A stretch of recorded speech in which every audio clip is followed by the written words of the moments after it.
Hi, this is Charlie Fuller, certified business coach for over 20 years. And today we're going to be talking about the top 5 mistakes to avoid in your online business in 2024. Now, let's just face it, in this fast paced world of business, avoiding costly mistakes really is paramount because if you're making mistakes, you're just wasting time. Okay? So, as we step into the year 2024, it's essential to stay ahead of the game and steer clear of common blunders that can hinder your success. Now, in this video, we're going to unveil the top 5 business blunders you must dodge to thrive in this business. Okay? Now, the first one is one of my pets. It's not spending enough time in building your business. Now, when I was coaching in a classroom setting, typically what I would do is I would go around and ask each individual, how many hours a week are you planning to work at your business? And so I got a lot of different answers, but theoretically, let's just say they said 20 hours. I'm going to spend 20 hours a week working on my business. Okay, then the next question was, what days are you going to be working? Now, they may have a full-time job, and so they might spend most of that time on the weekends, but then salt the rest of the time throughout the week. So anyway, we came up with, let's just say 20 hours a week. Now that we found that 20 hours a week, the next question would be is, what days are you going to spend working at your business? Now, if we're talking about 20 hours a week, let's say that they spend 5 hours Monday or say Saturday and Sunday. And then let's say they spend 2 hours a week, Monday through Friday. Well, now all of a sudden they decide, well, gee, 20 hours is a little bit too much. Maybe I better cut it back to 15. I don't care what the number is. I'm looking for consistency, okay? All right, so let's just say they see 20 hours. Now, once they've identified the days, then the next thing I want to know is when during the day. Are you going to do it in the morning, evening, afternoon, or whatever? So that's an important one right there, okay? The next thing is people are not clear on specifically what kind of business they're going to go into. Now, I recommend it's something that you have an interest in, some form of entertainment, some form of hobby or something like that that you really enjoy. Now that you've maybe identified that area, then we have to also find out, is it something that's popular that people want to know about? Because if you're really interested in it, nobody else is interested, nothing's going to happen. So we need to kind of balance the two between. But it really is important that you have an interest in it. The next thing is what medium are you going to use? Are you going to use YouTube?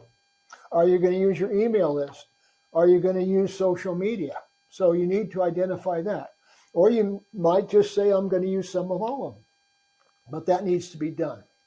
The next thing that I run into a lot is unrealistic expectations about how much money they're going to earn.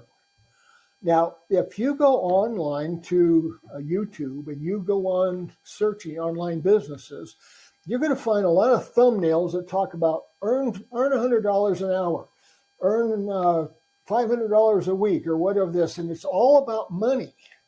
And the fact of the matter is that depending on you, how much you know about what you're going to be doing, and the time you can put in on it, it may take you a month or 2, 3, maybe 4 months before you start seeing any sizable kind of money.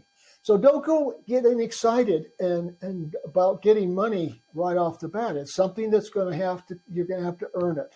It's not just going to fall in your lap. Next thing I find is a lot of people are not willing to come out of their comfort zone. Now, sometimes it's better left alone. If you're not very good at talking with people and something like that, then you shouldn't force yourself to do that. On the other hand, I would suggest partner with somebody who's good at doing what you're not good at. That way you can split it up. Makes sense. Okay, the last one is something I really feel strongly about, and it's not working with somebody who knows what they're doing and has been there and done that.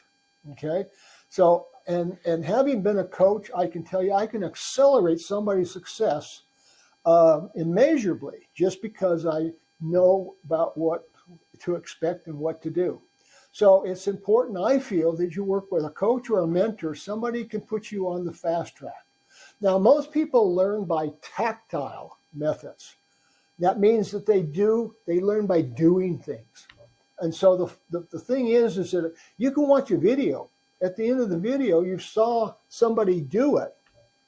Now, where do you start?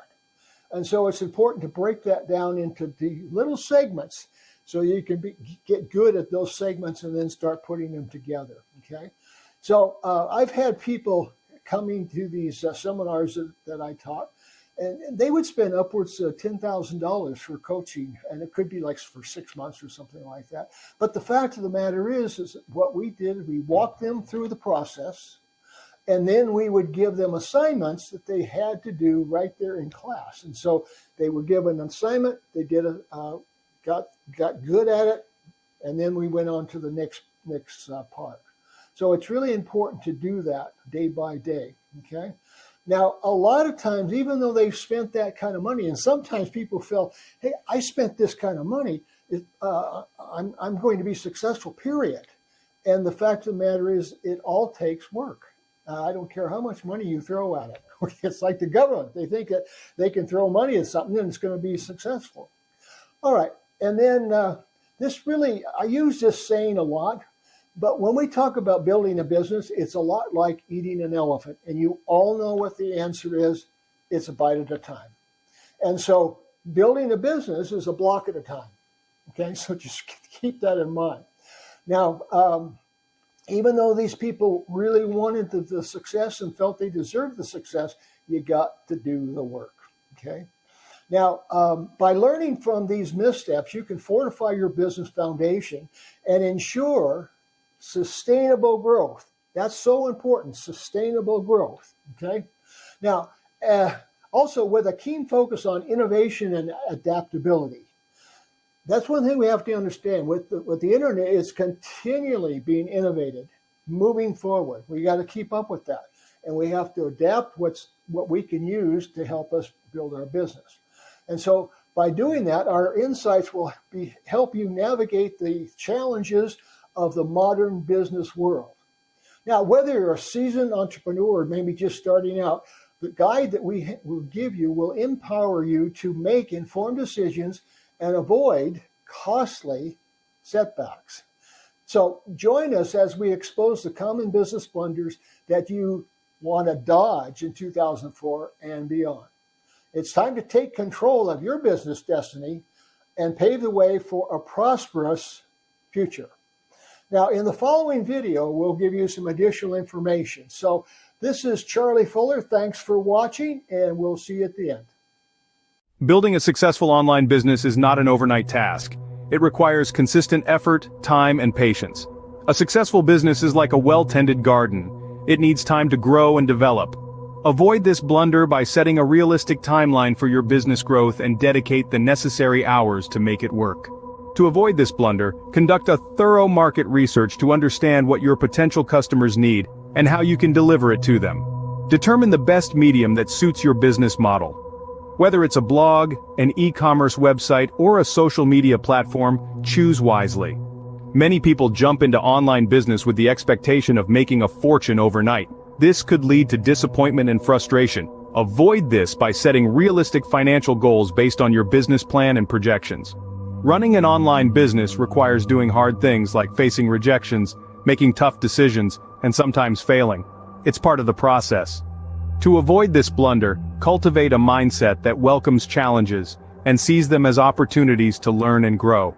Starting an online business can be a daunting task, especially when you're doing it alone. A coach or mentor can guide you, provide valuable insights, and help you avoid costly mistakes. To avoid this blunder, seek out a mentor or coach in your chosen field. To summarize, the top 5 blunders to avoid when starting an online business in 2024 are: not dedicating enough time to your business, not being clear on your business model and medium, having unrealistic financial expectations, being unwilling to step out of your comfort zone, and not working with a coach or mentor.